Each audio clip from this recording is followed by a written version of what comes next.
নমস্কার বন্ধুরা, আমি পুষ্পাঞ্জলি চলে এসেছি রান্না করে। আজকে তৈরি করবো সজনা ফুলের বড়া। এই সজনা ফুলের বড়া খেতে যত সুস্বাদু তত স্বাস্থ্যকর হয়ে থাকে। আর সজনা ফুলের বড়া যেহেতু এখনই ঠান্ডার সময় চলছে, আর এই সময়ে সজনা ফুলগুলো পাওয়া যায় বাজারে, যেমন বিক্রি হয়। আপনি কোনো ঘরে যদি সজনা গাছ থাকে দেখবেন এখনই গাছে ভর্তি হয়ে গেছে ফুলে ফলে।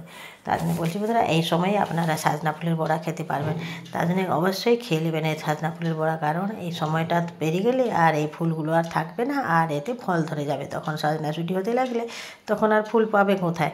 তার জন্য বলছি বন্ধুরা, এই সময় থাকতে বড়াটা অবশ্যই খেয়ে নেবেন। খুবই সুস্বাদু লাগে আর খেতেও খুবই লোভনীয় হয়ে থাকে। আপনি যদি এই সজনা ফুলের বড়া একটা করে পাতে দিয়ে থাকেন, তাহলে মানুষ একটা জায়গায় 3টা করে খেতে চাইবে, আর আপনারা তখন খেতে দিতে পারবে না। এমন ভালো লাগে সজনা ফুল। আমি অনেকগুলো ফুল নিয়ে এসেছি এখানটাতে, আর এই ফুলগুলোকে ভালো করে ধুয়ে পরিষ্কার করে নিলাম। নিয়ে এটাকে জল ঝরিয়ে নিয়েছি। জলগুলি ভালোভাবে ঝরিয়ে নিয়েছিলাম। একবার দুবার করে ফুলটাকে ধুতে হবে, কারণ গাছের উপরে থাকে তো ফুলগুলো, কত পাখি বসে থাকে, কত কী হয়ে থাকে। তার জন্য এটাকে ভালোভাবে পরিষ্কার করতে হবে। আর ধুলোবালিও লেগে থাকে, তার জন্য দেখেন ধুলোবালিগুলোকে আমি ভালোভাবে পরিষ্কার করে নিয়েছি। আর এগুলোকে ফুলগুলো জল দিয়ে 2-3বার করে ধুয়ে নিয়েছি। ধুয়ে লাস্টবারে এই জল থেকে ভালোভাবে ছেঁকে নিলাম ফুলগুলোকে। এভাবে আপনারা ভালোভাবে পরিষ্কার করবে অবশ্যই, কারণ যেহেতু এইগুলো গাছের উপরে থাকে। আর মাটি থেকে আমি তুলে নিই, এটা মাটিতে এখন অবধি পড়েনি। যখন আকাশে মেঘ হয়ে যায় তখন দেখবেন ফুলগুলো পড়ে যায়, কিন্তু এখনই অতটা মেঘলা আকাশ থাকে না, তার জন্য ফুলগুলো পড়ার সম্ভাবনা নেই। তার জন্যে এই সময় ফুলগুলো যদি তুলে দেওয়া যায়, মানুষজন কার বাগান থেকে যদি তুলতে যাবে, তাহলে সজনা ফুল তুলতে দিয়ে না, কারণ ফুল না থাকলে সজনা ফলটা হবে কোথা থেকে। তার জন্যে ফুলগুলো অবশ্যই গাছ থেকে যদি না পারা যায়, তাহলে মাটিতে যেটা পড়ে থাকে সেগুলোই নিতে হয়। কিন্তু আমি এই ফুলগুলোকে গাছের উপর থেকে তুলে নিয়েছিলাম, নিয়ে ভালো করে তুলে এনে দিয়েছিলো আমাকে। তারপরে তাকে ভালো করে ধুয়ে পরিষ্কার করলাম। দেখেন কতগুলো ফুল। এই ফুলগুলো খেতে যত সুস্বাদু, দেখতেও তত দুর্দান্ত লাগে। আর বড়াগুলো তৈরি করে যদি আপনার বাড়িতে তৈরি করে থাকেন, তাহলে শুধু মুখেও মানুষ খেয়ে নেবে, পাতে দেবার অবধি আর থাকে না।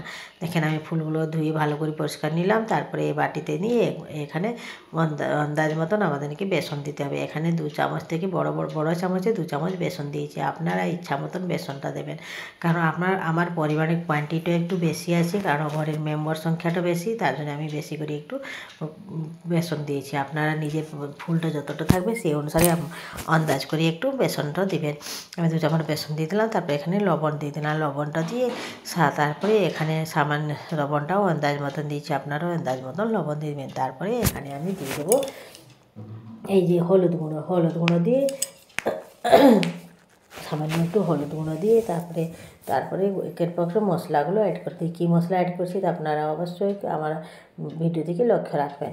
আর দেখেন হলুদ গুঁড়ো দেওয়ার পর তাহলে গোটা জিরা দিয়েছি, গোটা জিরা পরে পানমৌরি দিয়েছি। মৌরিগুলোকে দিয়ে ভালো করে হাতে একটু কচলে দিয়ে দেবেন। তারপরে আমি এখানে একের পরে মশলার মধ্যে গোটা জিরে গুঁড়ো যেটা ঘরে তৈরি করা জিরে গুঁড়ো থাকে, তারপরে ধনে গুঁড়ো। এই জিরে গুঁড়ো ধনে গুঁড়ো ঘরে সবসময় প্রস্তুত করে থাকি, আপনারা চাইলে এভাবে ঘরেও তৈরি করে। তারপরে লাল লঙ্কা গুঁড়ো তো গোটা লঙ্কাগুলোকে ভালো করে একটু কাঠখোলাতে শুকনো করে ভেজে তারপরে আমি গুঁড়ো করে নিয়েছিলাম। আপনারা এইভাবেই করে। তারপরে আমি ঘরে সামান্য একটু ছিল কী বলেন তো, চালগুঁড়ি একটু দিলে এই বড়াটা ঠিক খেতে খুব ক্রিস্পি লাগে, আর খেতেও খুবই ভালো লাগে। দেখেন আপনার কাছে গুঁড়ি যদি না থাকে, তাহলে আপনারা এমনি চাল ভিজিয়ে তারপরে বেটে নিয়ে দিতে পারেন, কিন্তু আমি এত লম্বা প্রসেস আপনাদেরকে করতে হবে না। যদি চালগুঁড়ি থাকে অবশ্যই চালগুঁড়ি দিয়ে দিলে সেই মতনই কাজ করে এটা। তারপরে যদি না থাকে তো আপনারা এখানে কর্নফ্লাওয়ারও এড করতে পারেন, কিন্তু আমার কাছে যেহেতু চালগুঁড়ি ছিল, আর কর্নফ্লাওয়ার থেকে চালগুঁড়ি থেকে খুবই ভালো লাগে, কারণ চালগুঁড়ি দিলে একটু ক্রিস্পি ভাবটাও ভালোই আসে বড়ার মধ্যে যদি ক্রিস্পি ভাবটা থাকে। দেখেন আমি সবকটা মাখিয়ে নিয়েছি। এখানে আলাদা করে আমি কোনো জল অ্যাড করিনি, দেখতে পাচ্ছেন তো। এই সজনা ফুলে ধোয়ার সময় যে জলটা ছিল, ছেঁকেছিলাম, কিন্তু জলটা একটু থেকে যায় ফুলের মধ্যে। তার জন্য যখনই মাখাবেন আগে ফুলের মধ্যে নিজে আন্দাজ মতন মাখাতে চটকাতে দেখবেন আপনার ফুল থেকে যে জলটা থাকে সেই জলেই মাখানো হয়ে যায়, আলাদা করে জল। তারপরে কড়াইতে তেল দিয়ে আমি বড়াগুলোকে আস্তে আস্তে সব বড়াগুলোকে বড়াগুলোকে ছেড়ে নেব।